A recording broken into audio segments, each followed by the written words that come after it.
what's good? Today I'm going to be doing the third entry into my diary. As you can see, I've changed my whereabouts. I was in the studio before, but now I want to see what it looks like if I'm out here. Yes, I want to speak about how I almost got scammed.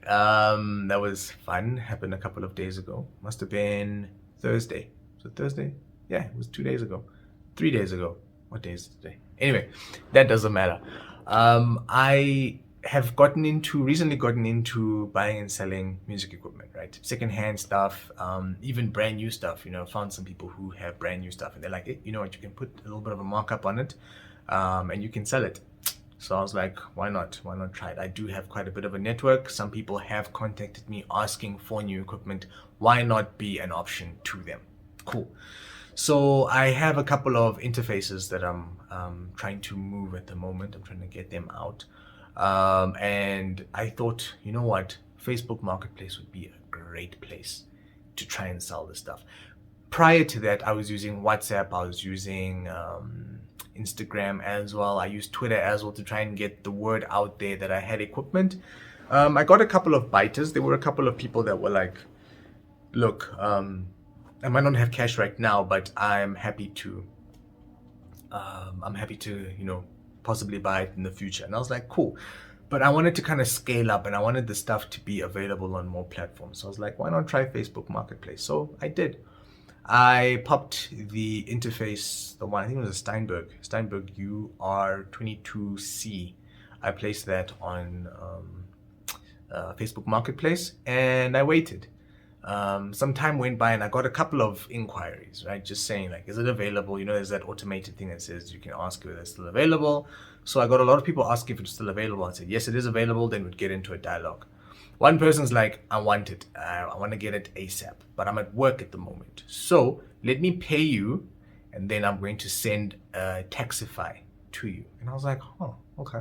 That sounds cool. I've sent stuff. I actually sent to a contact of mine. I had sent a small little Scarlett Solo to them maybe 2 or 3 weeks ago, where the courier guy came through. I just wrapped it in some bubble wrap, and then off it went. I don't know how far it traveled, but it got to the guy. So I thought, you know what, this might actually be a decent option. If the guy comes through, he sends a Taxify, Bolt, Uber, whatever it is he wants to send, let him send it through, but at least let him pay me first and then send proof of payment. With all the production work I do, I work based off of proof of payments, right? So I was like, okay, cool, let's do it. So he's like, I'll send someone to pick it up now. And I was like, okay, right. He's very eager, but maybe he really needs it. Who knows? So I was at home at the time and the UR22 was sitting right over here in the studio. And I was like, man, if I just had it, and I was only coming to studio over the weekend.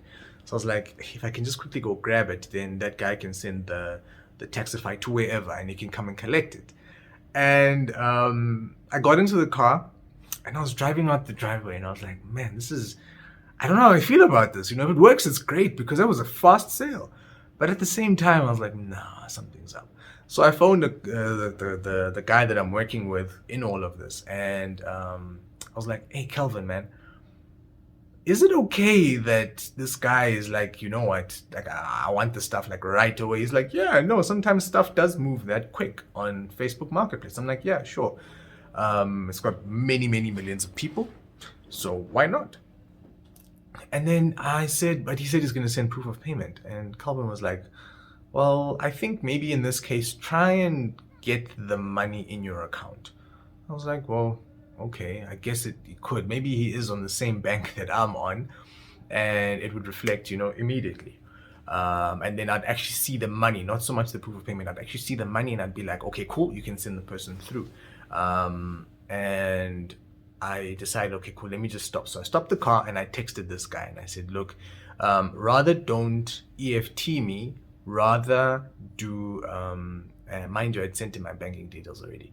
Rather do an e-wallet because that will it will reflect instantly. I can collect the cash, then you can send your Taxify person through, which kind of kills the trust on his side as well, because who's to say that I don't just take the money and sell it off to someone else? But I guess this is how This is how difficult this buying and selling thing can be. So he's like, nah, it's gonna take a long time if I do that. And I was like, no, actually, it's gonna be faster. Anyway, I was like, whatever. So I decided to drive anyway. I drove, I get to the studio, I pick it up, and now I'm trying to contact the guy. I'm trying to, let the person know I'm here at the studio. You can send, if you send the e-wallet now, I can just, I can get the cash at the same, I'll do it the same time the Taxify comes through to collect the stuff. I didn't hear from them. They blue ticked me.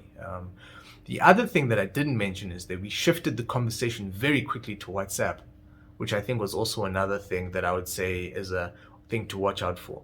Majority of the things that I'm moving now, I'm doing via the Facebook app. Try and keep everything to the Facebook app, just because I don't know. It just felt a bit safe. It just feels a bit safer, even though it might really not be. Because who's gonna track them down? Yeah. So I contacted him and I was like, look, I've got the stuff on me. You can send the person if you want to. And I didn't hear anything from him. So I was like, okay, cool. Sent another message saying, I'm keeping it in the boot. Should you ever be interested, let me know. And then we can always just arrange for someone to come collect it from me. Blue tick again. I was like, okay. So it was a scam. Well, I think it was a scam. I don't know if the person was just like, look, this person's hassling me too much. Screw them.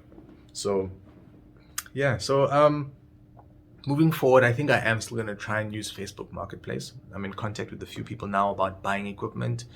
I'm actually set to go and buy some this coming week. So I'm excited to see how that goes.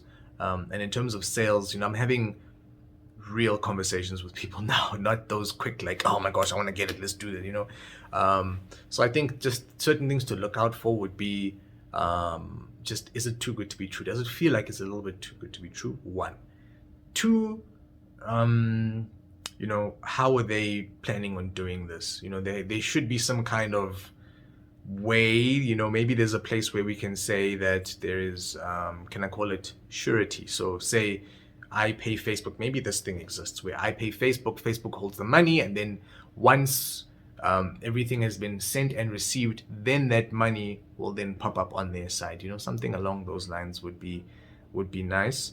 But yeah, just watch out for that. And then the other thing would then be, just watch that you're speaking to, watch that the person that you're conversing with, I don't know, it's like there wasn't that much of a human character to it. Like I went to the guy's page and I saw a picture and I was like, maybe I can only see a picture because they've got their profile on hidden and I can't really see what's going on. And already from there, I was like, something's dodgy here. Whereas with my profile, if you go to my profile,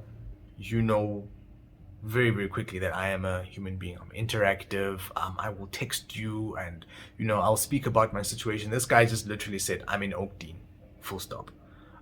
Whereas I can say, there's another person I'm speaking to. I'm like, look, let's meet up.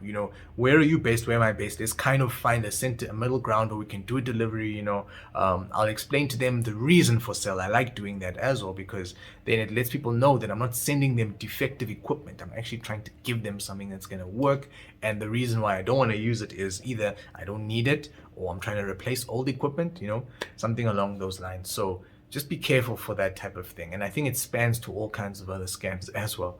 And that I'm just thinking off the top of my head, there's that scam where you pay 1,500 Rand and they try and get your song onto, I think is it Sony?